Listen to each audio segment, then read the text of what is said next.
Good morning, good evening sa inyong lahat mga katropa. So welcome back po sa akin channel, no? Ngayong gabi po ang ating lulutuin ulam ay ginisang ampalaya. Na aking kasama, kami po ay bumili sa labas ng ampalaya. Ayan. So ngayon po ay hinihiwa ko na siya. So ayan.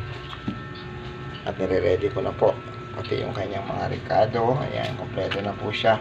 So sa ngayon naman sasahugan namin siya ng dilis po, para masarap po siya. Ingat po kayong lahat.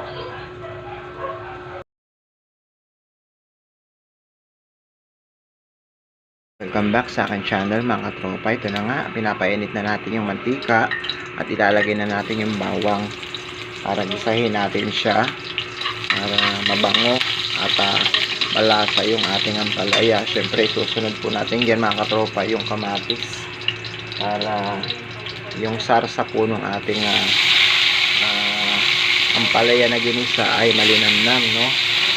So yan, kailangan mag-isa po siya para bango, talaga naman. Yan.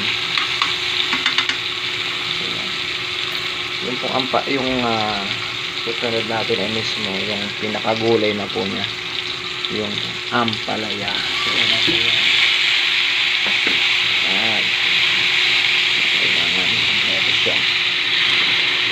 Halikan ko mamaya. Siyempre susunod natin mamaya dyan mga katropa pag malapit na siya maluto ay yung kanyang sahog. Mga katropa, matapos siya nailagyan natin siya ng kaunting soy sauce, no? Para yung lasa po niya ay magano siya, timbang. Maka natin i-mix ngayon yung pinaka-mix natin sa kanya mga katropa, yung tinatawag na mga dilis.